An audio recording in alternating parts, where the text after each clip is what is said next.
마태복음 11장 25절부터 30절까지 말씀입니다. 교독을 하겠습니다. 제가 25절 읽겠습니다. 그때 예수께서 대답하여 이르시되 천지의 주제이신 아버지여, 이것을 지혜롭고 슬기 있는 자들에게 숨기시고 어린 아이들에게는 나타내심을 감사하나이다. 올수가 이렇게 된 것이 아버지의 뜻이니이다. 내 아버지께서 모든 것을 내게 주셨으니 아버지 외에는 아들을 아는 자가 없고 아들과 또 아들의 소원대로 계시를 받는 자 외에는 아버지를 아는 자가 없느니라. 수고하고 무거운 짐자들아 다 내게로 오라. 내가 너를 쉬게 하리라. 나는 마음이 온유하고 겸손하니 나의 멍에를 메고 내게 배우라. 그리하면 너희 마음이 힘을 얻으리니 이는 내 멍에는 쉽고 내 짐은 가벼우니라 하시니라. 아멘. 우리가 잘 알고 있는 말씀입니다. 그럼 28절을 그냥 읽지 마시고, 여기 여러분들이 오디션 본다고 생각하고 뭐 주연 배우 오디션 받는다고 생각하시고 한번 감정을 넣어서 28절을 다시 한번 읽어보겠습니다. 시작. 수고하고 무거운 짐자들아 다 내게로 오라. 내가 너희를 쉬게 하리라. 주연 배우감이 없네요. 주연 배우감이 없습니다. 안타깝습니다. 주연 배우라도 할까 모르겠네요. 예. 주님이 다 내게로 오라 라고 말씀하십니다. 이 말씀은 청명으로 기록되지 않고 명령형으로 기록되어 있습니다. 명령이기 때문에 속삭이는 말로 말씀하시는 것이 결코 아닙니다. 그 앞에 있는 100사람인지 얼마인지 모르지만 그 모든 사람이 분명하게 명확하게 들을 수 있도록 크게 외치는 말이라 할 수 있습니다. 근데 우리는 이 말씀을 청유형으로 이해하고 청유형으로 듣습니다. 그래서 선택권이 내게 있다고 생각합니다. 주님께로 가도 되고 안 가도 되고. 근데 주님은 다 내게로 오라라고 명령을 하는 겁니다. 주님 앞에 있는 그 모든 사람들에게 명령을 하는 겁니다. 근데 우리는 청명으로 듣는 것이죠. 청명으로 이해하고 부탁하는 말씀으로 이해합니다. 근데 이런 자세들은 복음에서 똑같이 나타나고 있습니다. 복음을 우리 그렇게 청명으로 얘기합니다. 야, 한번 예수 믿어볼래? 이렇게 말합니다. 한번 교회 가볼래? 이렇게 말합니다. 주님은 결코 그렇게 말씀하지 않습니다. 너가 살기를 원하느냐? 내게로 와라 라고 명령하는 겁니다. 내가 복받기를 원하느냐? 내게로 와라 라고 분명하게 말씀하고 있는 겁니다. 여러분, 우리 수영대가 감기 걸렸어요. 걸걸걸합니다. 약 먹어 오지 그래 라고 우리는 청력으로 말합니다. 그렇죠? 좀 몸이 아픕니다. 한번 병원에 가봐라고 청유형으로 얘기합니다. 그런데요, 그 생명에 관한 문제는 결코 청유형으로 말하지 않습니다. 너무나 심각하고 너무나 중요한 일이기 때문에 명령형으로 말합니다. 그가 이해하건 이해하지 못하건 관계없습니다. 너무나 시급한 일이고 너무나 중요한 문제이기 때문에 강제라도 끌고 가서 병원에 입원시키는 것이 사랑하는 사람의 자세일 것입니다. 복음이 그렇습니다. 생명에 관한 문제입니다. 영생에 관한 문제입니다. 그래서 사랑하는 자에게 그냥 너 한번 해볼래? 이런 자세가 아니라 너가 살기를 원하냐? 분명하게 주 예수 그리스도를 영접하고 믿을 것을 갖다가 요구하고 강하게 압박하게 되는 겁니다. 즉 여기서 주님이 다 내게로 오라는 이 말씀은 그 말씀을 듣는 모든 자들에게 강력한 공고를 담는 말입니다. 선택이 우리에게 있는 것이 결코 아니라는 사실입니다. 이 모든 말씀은 수고하고 무거운 짐진 자들을 향하여서 외친 말씀입니다. 수고하고 무거운 짐진 자들, 얼마 안 가서 지치고 주저앉고 쓰러지게 됩니다. 죽어가고 절망에 이르게 됩니다. 예전에 아프리카에서 큰 가뭄이 일어나서 기근이 늘었을 때 유명한 사진이 하나 있습니다. 어린아이가 삐쩍 피골이 상접한 모습으로 이제 앞에 이렇게 고개 숙이고 죽어할 때 그 뒤에서 검은 독수리가 이렇게 그 아래 아이를 지켜보는 그 사진이 굉장히 어떤 상당히 큰 반향을 일으켜서 전 세계에 다시 한번 그 기근에 대해서 알려지게 되는 그런 계기가 있었습니다.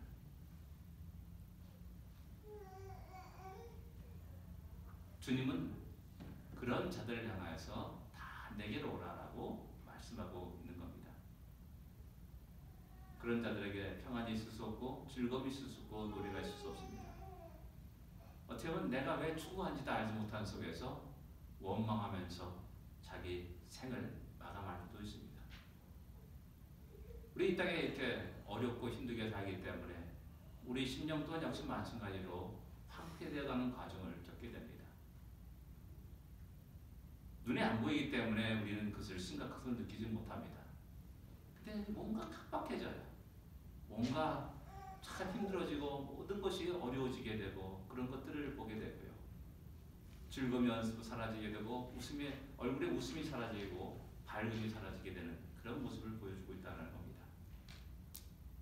그런 자들에게 주님은 다 내게로 오라라고 명령하십니다.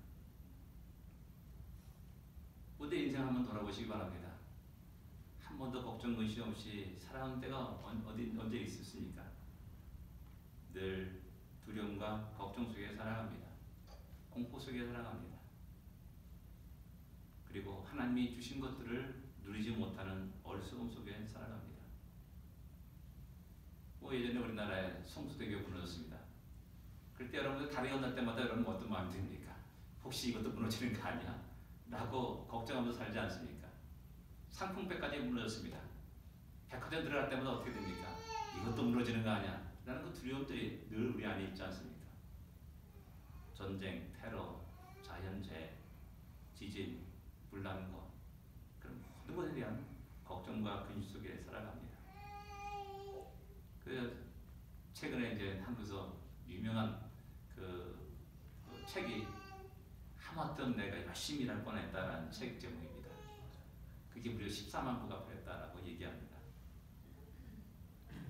하마터면 열심히 일할 뻔했다. 뭔가 치달아 살아갑니다. 혼자 바쁘게 살아갑니다. 근데 점점점 그들의 삶은 피곤해 지쳐있고 쓰러지고 결국 한 번도 그 인생 속에 즐거움과 기쁨과 평안을 누리지 못하고 그렇게 사라져갑니다. 켄터키에 때 어떤 분이 그러더라고요. 자기는 뉴욕에서 왔는데 뉴욕 생활 10년 넘게 살면서 한 번도 쉬어본 적이 없대요.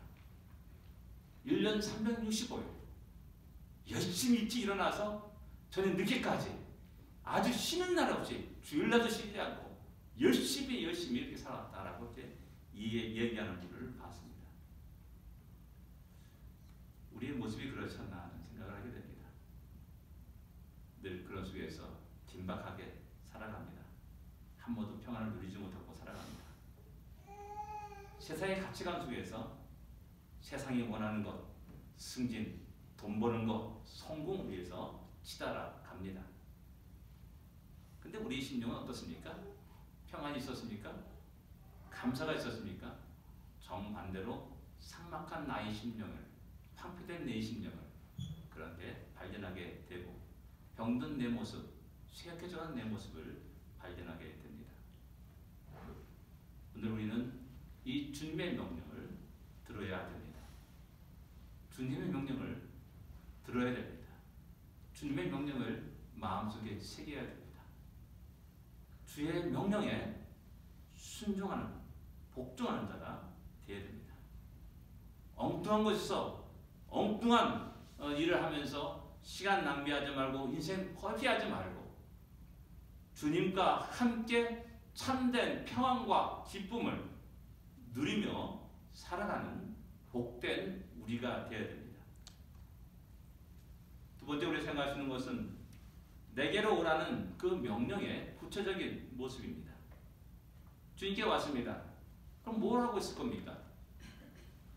여기서 우리는 한 걸음 더 나갈 필요가 있다는 사실입니다. 우리 한글 성경은 한글은 항상 결론은 뒤에 나옵니다. 그래서 항상 뒤를 중요시하게 됩니다. 그리고 영어 성경은 제일 먼저 나오죠. 그래서 영어 성경을 보면은 내 멍에를 메라 라고 그 말이 제일 먼저 나옵니다. 내 멍에를 메라. 내게로 오라라는 그 명령의 구체적인 모습은 주님의 멍에를 메는 것이라는 겁니다.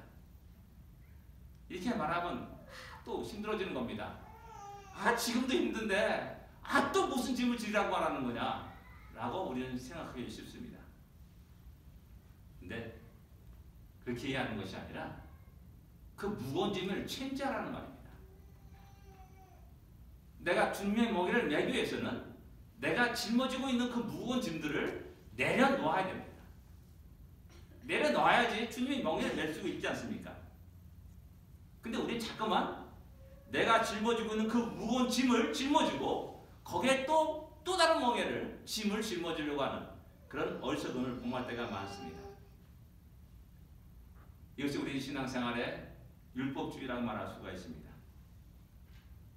계속해서 바리새인과 서기관들은 우리에게 그런 우리가 지기도 힘든 그 무거운 어려운 짐들을 자꾸만 지우지게 됩니다. 그러니까 신앙생활이 즐겁지 않습니다. 부담되는 겁니다. 제가 늘 얘기하지만 우리 한국교회는 믿음을 이해하는 데 있어서 은혜는 사라져버리고 거대한 율법주의적인 형태의 그런 신앙생활하는 사람이 너무나 많은 겁니다. 그것을 또한 강요를 합니다. 그것을 요구합니다. 또 그것을 이루어지만이 무엇인가 인정받고 하는 그런 속에 살아갑니다. 헌금을 많이 해야지만이 교회에서 박수를 받는 그런 세계가 우리 한국교회에 가득 차고 넘친다는 겁니다. 제가 여러분들에게 헌금 설교 해본 적 있습니까? 여러분 내 입에서 헌금 설교 들어본 적 있습니까? 한 번도 안 해봤습니다. 과거도 안 했고 앞으로도 안 할 겁니다. 왜? 자칫 잘못해서 그것이 우리의 율법이 되어버리기 때문에 그렇습니다. 율법주의에 빠져버리는 겁니다. 주의 은혜를 깨닫고 아는 자들은 돈 몇 푼 그것 때문에 문제 잡지 않습니다. 자기 전 인생을 쏟아붓는 겁니다. 자기의 전 생애를 쏟아붓습니다. 자기의 전 재능을 쏟아부으면서 주를 위해서 모든 걸 드리라는 겁니다. 내 시대뿐만 아니라 내 자녀와 내 후손에게까지 변함없는 그 길을 가도록 이야기하고 말하고 가르치고 교육하고 훈련합니다. 이것이 하나님의 은혜를 받은 자의 모습이라 할 수가 있습니다. 우리 주님은 그 멍에를 맬 것을 우리에게 이야기하고 있고 말씀합니다. 주님은 또 말하지 않습니까? 누구든 나를 따라오려거든 자기를 부인하고 자기 십자가를 지고 나를 따르라 라고 말씀합니다. 자칫 잘못하면 십자가 무겁고 힘들고 어렵다라는 그런 생각을 하게 됩니다. 십자가 무겁고 어렵고 힘들다라고 생각하는 모든 것은 결국 산대적일 수밖에 없습니다. 내가 힘이 있으면은 아무것도 아닌 겁니다. 그럼 십리길을 길고 멀죠. 그러나 그 길을 가는 데서 진정 뱀서같이 그 길을 가는 사람이 있습니다. 그러나 그 십리길이 한 수십 마일 걸어가는 것처럼 여기면서 걸어가는 사람도 있습니다. 무엇입니까? 하나님의 은혜가 내게 넘치게 되면 그 십자가는 내게 무거운 것이 아닙니다. 너무나 가벼운 것입니다. 너무나 즐거운 것입니다. 너무나 기쁜 것입니다. 감사와 찬양과 영광을 하나님께 돌리면서 즐겁게 그 십자가 짊어지고 그 길을 걸어갈 수밖에 없는 겁니다. 그러나 하나님의 은혜가 점점점 메말라 갈 때 우리는 그 십자가가 그 멍에가 나에겐 천근만근으로 짓눌러지게 되고 결국 주여 나 짓을 수 없습니다 하고 내팽개치고 자기 길로 가게 되는 그러한 일을 잘못된 선택을 하게 되는 것입니다. 그래서 30절에 있는 내 멍에는 쉽고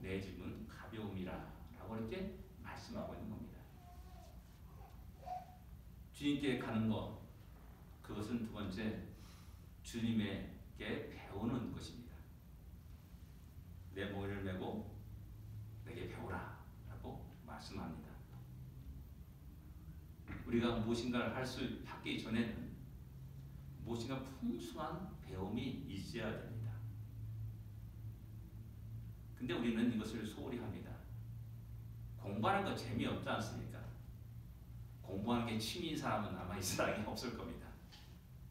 그래서 저희 동기가 공부하는 게 취미인 사람이 있었습니다.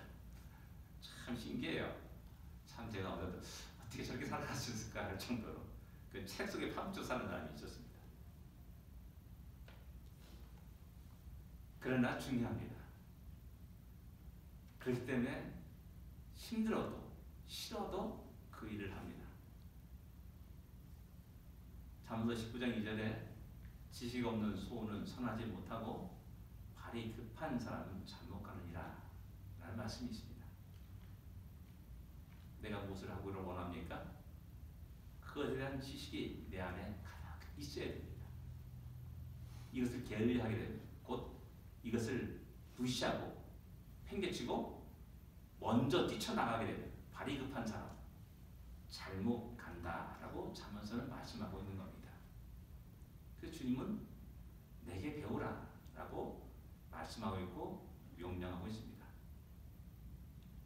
이 신앙의 문제는 참 재미있어요. 모두가 다 전문가입니다. 성경을 한 번도 읽지 않는 자도 전문가의 행사를 합니다. 그래서 참 신기해요. 신앙의 원칙과 하나님의 뜻이 무엇인지 잘 이해하지 못하면서 세상의 가치관을 가지고 자꾸만 이야기하고 말을 합니다. 교회에 그런 사람들이 많이 일어날 때 교회는 어수선해지고 어지럽혀지고 또한 분열과 갈등이 있게 됩니다. 성경을 다시 펼쳐서 읽어보십시오.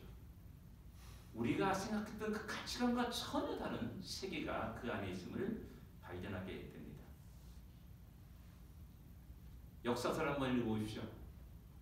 그 역사 속에, 그 시간 속에, 그 공간 속에서 하나님이 어떻게 일하시는가를 갖다가 발견할 수가 있습니다. 어떤 사람을 택하시고 어떤 사람을 버리시는가를 너무나 정확하게 우리에게 보여주고 있습니다. 그것이 세상의 가치관과 일치하느냐? 전혀 그렇지 않다는 사실을 수없이 발견할 수가 있습니다. 그 어려움과 고난 속에서 믿음의 사람들은 어떤 결정을 하며 그 험난한 역사의 파도를 헤쳐왔는가를 또한 우리가 발견할 수가 있습니다. 선지자들은 자기가 살아가는 그 시대를 과연 어떻게 보고 있냐라는 것이 그대로 적나라하게 드러나는 것이 선지서들의 모습입니다. 오늘 이 시대는 우리는 어떻게 보고 있습니까? 참 풍요로운 시대, 참 평화로운 시대, 우리가 만족할 만한 그런 시대라고 우리 스스로 생각합니까? 그러나 다시 한번 성경을 펼쳐보십시오. 과연 선지자들은 그 시대를 어떻게 봤는가? 그 시대와 오늘 이 시대를 한번 비교해 보십시오. 그런 걸 볼 때 우리는 더욱 많은 것을 보고 듣고 배워야 된다는 사실을 알게 됩니다.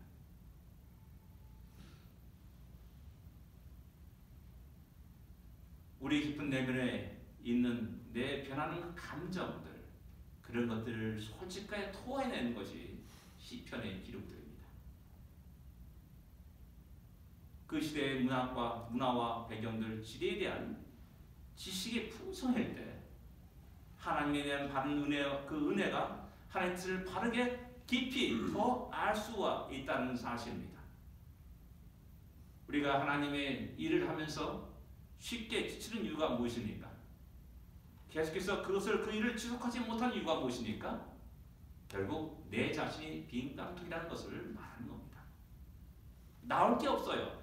그러니까 피곤해 지치는 겁니다. 쥐어짜죠. 얼마나 쥐어짜겠습니까? 얼마 못 가서 그 쥐어짬도 사라지게 되는 겁니다. 그러니까 본인도 힘들고 상대도 힘들고 그러면서 지치고 쓰러지게 되는 겁니다. 배워야 됩니다. 주의 말씀을 배울 수 있어야 됩니다. 그 안에 있는 보화를 캐나가는 지혜로운 자가 되어야 됩니다.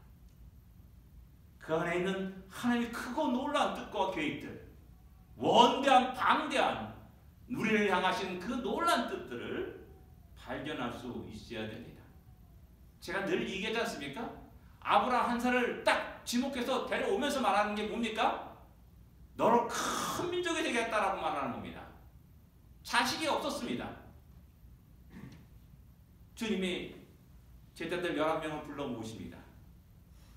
그리고 말합니다. 너희는 세상 땅까지 이르러 내 증이 되라라고 말씀합니다. 가나안 땅을 벗어나지 못한 11명의 그 제자들을 향하여서 땅끝을 얘기하고 있다는 사실입니다. 너무나 놀라운 사실입니다. 너무나 엄청난 일입니다. 우리 한 영혼 영혼을 향한 하나님이 크고 놀라운 계획들이 이 보화 속에 담겨 있다는 사실입니다. 우리는 그 말씀을 들어야 되고 그 말씀을 배워야 됩니다. 에이, 그냥 구멍가게나 하면서 그냥 입에 풀칠하 먹고 살죠. 뭐 이렇게 생각합니까? 아닙니다. 하나님의 뜻은, 우리를 향하여서 하나님의 뜻은 더 크고 놀랄 수도 있다는 사실입니다. 우리 여보가 간다고 그럽니다. 조금 있으면 뭐 노인 아파트 그 시청에 가지고 거기 살면 되지, 이렇게 생각합니다. 저 그럴 때마다 열받아요, 진짜. 아니 하나님 왜 그밖에 안 되냐? 좀 대거 같은 집에서 살 수 없느냐? 뭐 그런 식으로 내 마음속에 생각합니다. 예, 그렇습니다. 좀 하나님 관점에서 쓰여진 이 성경에 나온 하나님 크고 놀라운 원대한 뜻들을 좀 한번 헤아려 수 있기를 원합니다. 주님은 우리에게 그걸 얘기합니다. 수고하고 무거운 짐을 따라 내 삶을 들어봐라. 내가 너에게 다른 세상을 얘기한다. 하늘나라를 얘기한다. 영원한 세계를 얘기한다. 너가 지금 현재 당하는 그것이 수고하고 무거운 짐을 지고 살아가느냐? 아니다. 너희 넘어서 또 다른 세계가 있다라는 사실을 끝없이 얘기합니다. 조금만 참아라. 조금만 힘내라. 한 발짝 더 가보자. 라고 이야기하면서 끝없이 우리를 재촉하고 우리를 붙잡고 이끌어 가십니다. 그리고 그 결과에 너무나 놀라운 세계가 우리의 눈앞에 펼쳐진 것을 발견하게 될 것입니다. 참된 안식을 얻게 됩니다. 이것이 바로 주님의 말씀이고 명령이고 우리를 향하신 하나님의 뜻입니다. 근데 또 우리 생각하신 것, 세 번째 생각하신 것은 내게로 오라 하신 그 이유에 대해서 우리 주님은 말씀합니다. 네, 멍에를 매라. 그러니까는 내 멍에는 가볍고 쉽다라고 이렇게 이야기하십니다. 또 다른 것은 뭐냐면은 29절에 나온 말씀입니다. 나는 마음이 온유하고 겸손하기 때문에 내게로 와라라고 말하는 겁니다. 제가 이 설교를 들은 게 2주 전에 들었습니다. 이상하다는 거죠. 제가 그래서 갸우뚱해가지고 2주 동안 고민하면서 무슨 뜻인가 걸어가면서도 생각해보고 묵상하면서, 여러분들, 내가 마음이 온유하고 겸손하니 내게로 와라 라는 말이 이해가 됩니까? 야, 내게로 와 라고 이 말 속에는 대부분 사람들이 자기가 가진 재산과 능력들, 파워, 권력, 그런 것들을 은연중에 나타내면서 내게 와라 라고 말하는 겁니다. 너 문제 다 내가 해결해 줄게 라고 이렇게 이야기합니다. 그 주님은 전혀 그렇게 말씀하지 않는 겁니다. 완전히 당황스러운 말하는 겁니다. 나는 마음이 온유하다, 나는 겸손하다, 그러니 내게 와라 라고 말하는 겁니다. 이 말씀을 잘못 오해하면은 주님께 갈 사람이 하나도 없는 겁니다. 주님이 이렇게 말하면 되겠어요. 야, 난 전능하신 하나님이다. 다 내게로 와라 라고 말하면 얼마나 좋을까요? 근데 전혀 그렇지 않았다는 겁니다. 나는 온유하다, 겸손하다, 그래 나에게 나와라, 와라 라고 말씀하는 것이죠. 자, 아까 말했던 세상 사람들은 내가 가진 것을 과시하면서 나 찾아와 라고 이렇게 말합니다. 근데 문제가 뭡니까? 나도 자존심이 있지. 나도 자존심 있지 않습니까? 그 자존심에 웬만하면 그 사람 찾아가지 않습니다. 꼭 필요할 때, 내 죽기 일부 직전에 제발 좀 비굴하게 찾아가죠. 근데 주님은 나는 마음이 오냐고 겸손히 내게로 와라. 나 찾아와라.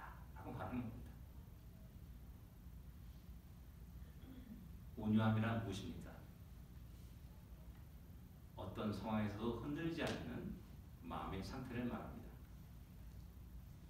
민수기 12장 3절에 모세의 온유함이 지면의 모든 사람보다 더하더라 라고 이렇게 기록하고 있습니다. 그 민수기 12장의 그 상황은 모세가 구수연에 취했을 때 미리암과 아론이 모세를 비방하는 내용으로 시작합니다.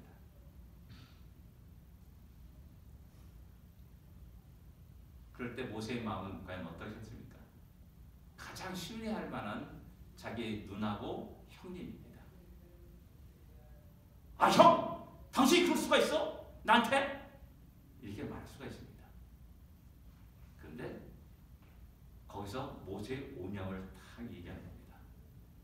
자기의 가장 사랑하는, 자기를 가장 이해하고 알 수 있는 아론과 미리암이 그렇게 말한다 할지라도, 비방한다 할지라도 그 마음이 흩어짐이 없었다는 사실입니다. 그 마음의 배신감으로 인한 미움과 증오, 분노가 모세의 마음에는 없었다라는 것을 이야기하는 겁니다. 온유한 모세, 그 사람은 평상시처럼 변함없이 하느님 앞에서 그 모든 문제를 대처하고 그 문제를 해결해 나갔다는 사실을 성경은 우리에게 증거하고 있는 겁니다. 그렇다면 주님이 온유하기 때문에 다 내게 오라는 그 말씀은 무엇이겠습니까? 주님이 이 땅에 오신 그 순간부터 주님의 삶은 평안한 삶이 하나도 없었습니다. 끝없이 대적자들의 공격이 있었고 수많은 사람들의 여러 가지 도전들이 있었음을 성경은 우리에게 기록하고 있습니다. 주님의 온유함은 큰 풍랑 속에서도 두려워하지 않는 모습으로 나타나고 도리어 콜콜 깊은 잠에 빠져들어가는 모습에서 우리에게 그 온유함을 보여주고 있습니다. 군대 귀신이 달려들었습니다. 우리는 보통 그 귀신을 보게 되면 벌벌 떨지 않습니까? 야, 신앙인조차도 야, 예수 그리스도 이름으로 물러라! 뭐 그런 말 감히 못합니다. 그럼에도 불구하고 주님은 그 군대 귀신을 물리치십니다. 불치병에 걸린 사람이 찾아와서 간절히 간구하고 부르짖게 되면 우리 모든 사람들은 당황하게 됩니다. 그러나 주님은 온유한 삶으로서 전혀 조금도 당황하지 않고 두려워하지 않고 하나님의 뜻 안에서 자기에게 보내주신 그 한 심령을 치료하고 고치고 또 새로운 길로 인도하시는 분이심을 성경은 우리에게 이야기하고 있습니다. 자, 우리가 어떤 사람이 야, 너 어려운 일 있으면 나 찾아와 해가지고 딱 찾아갔어요. 찾아갔더니 그 사람이 더 술 마시면서 그냥 해로 하면서 뭐 이런 걱정 저런 걱정하다 늘어놓으면서 흔들리고 있다 한다면은 내가 그 사람을 어떻게 의지할 수 있겠냐는 겁니다. 먼저 도망가겠죠.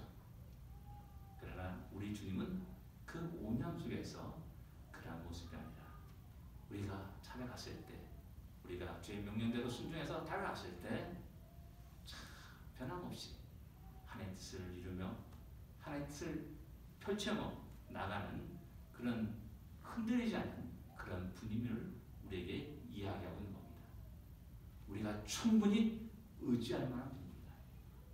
우리가 충분히 따를 만한 분입니다. 겸손은 또 어떠합니까? 겸손은 낮은 지위에 있다는 것을 의미하는 겁니다. 우리 주님은 우리의 군림하에서 명령하시는 분이 아닙니다.